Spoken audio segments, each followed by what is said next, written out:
A continuation of interrelationships in Earth and space systems. Section B, page 166. Gravity is a force that acts on objects everywhere in the universe. The force of gravity is proportional to the mass of the objects and the distance between them. The more massive an object is, the stronger its gravitational force on other objects. Likewise, the closer the two objects are, the stronger the gravitational attraction between them. The Sun's mass is 330 times greater than the mass of the Earth. The pull of the Sun's gravity holds the Earth and other planets in our solar systems in their orbits. The time it takes a planet to travel once around the Sun is called a revolution. The Earth revolves around the Sun in about 365 days, or 1 year, whereas it takes almost 165 Earth years for Neptune to revolve around the Sun. Section C. Planets and moons rotate upon an axis. Extending through Earth between the North Pole and the South Pole is an imaginary rod called an axis of rotation. The Earth spins on this axis. You can see in this picture here kind of an invisible rod between the North and South Pole where the Earth will spin on its axis. As it spins on its axis, half of Earth is always facing toward the Sun and experiencing daylight, while the other side of Earth is in darkness because it is facing away from the Sun. Each rotation or day takes about 24 hours. Each planet and moon has a different length of time for one rotation. For instance, on Neptune, one rotation or 1 day takes 16.1 Earth hours. Section D. The phases of the moon are caused by the moon's position relative to Earth and the Sun. The moon, a satellite of Earth, takes about 29.5 days, or about a month, to revolve around the Earth. As the moon orbits Earth, it also rotates on its axis. It completes one rotation in the same amount of time it takes to orbit Earth once, so the same side of the moon always faces Earth. The far side of the moon is only visible from space. The moon does not produce light. It reflects light from the Sun. Like Earth, half the moon's surface is in the Sun's light at all times. As the moon revolves around Earth, varying amounts of its lidded side are seen. For this reason, the shape of the moon appears to change during a month, giving rise to the phases of the moon. The diagram below shows the position of the Earth, Moon, and Sun for each of the major moon phases as the moon revolves around Earth. When there is a new moon, the moon is between Earth and the Sun, and no light is reflected toward Earth, so the moon is not seen.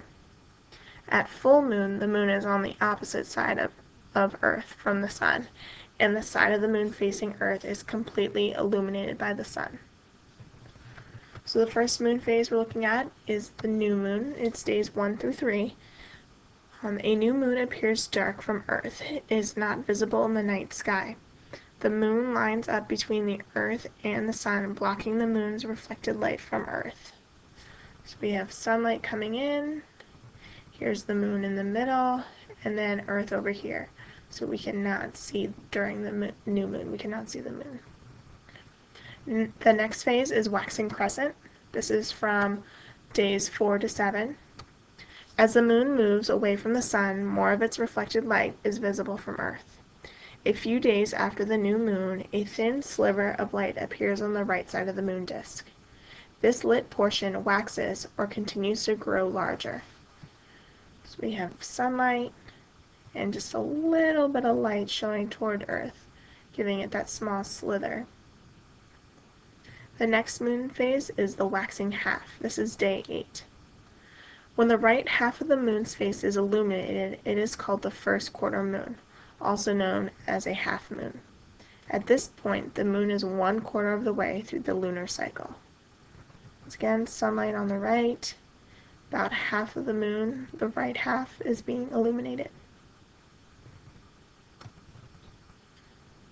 The next moon phase is the waxing gibbous. This is when more than half of the moon's face is illuminated.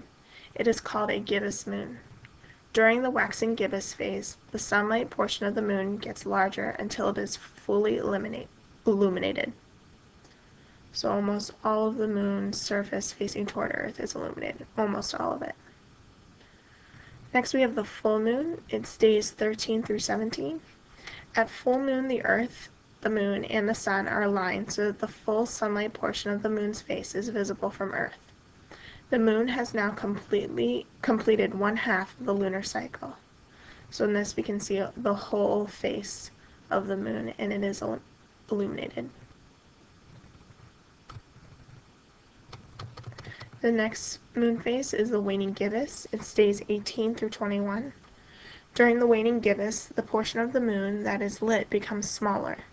The lit portion of the moon's disk shrinks from fully lit to half lit, which begins the next moon phase. So just as a reminder, waxing means that the moon is becoming more illuminated. Waning means that it's becoming less illuminated. So if you see the moon over here, it's only a little bit more than half illuminated. Waning half, it's day 22, and it's when the left half of the moon's face is illuminated. It is also called a last quarter moon, also known as a half moon. At this point, the moon is 3/4 of the way through its lunar cycle. So here, only the left side is illuminated. The next phase is the waning crescent. This is from days 23 to 28. This phase begins when less than half of the moon's face is illuminated. The portion of the moon's face that is lit will grow smaller until the moon is no longer visible, or at the new moon phase, and the lunar cycle will then begin again. So if you look, it's only partially illuminated here. And that will continue getting smaller until we go back to the new moon. Section E. The cause of seasonal changes on Earth is the tilt of Earth's axis 23.5 degrees and the revolution of Earth around the sun.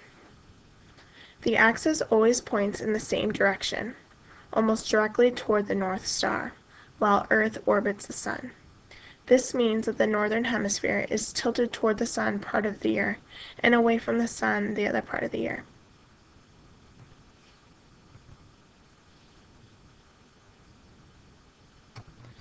It is often assumed that the seasons are determined by Earth's distance from the sun, and that Earth is closer to the sun in the summer than it is in the winter.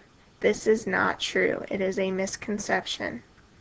Seasons are caused by a combination of the Earth's tilt on axis and the curvature of Earth's surface. The tilt of the axis causes changes in the length of daylight and in the angle at which the sun's rays strike Earth. The angle at which the sun's rays strike the Earth is more direct in the northern hemisphere in the summer than it is in the winter. The Earth never gets closer to the sun throughout its elliptical rotation or revolution. It always stays the same distance.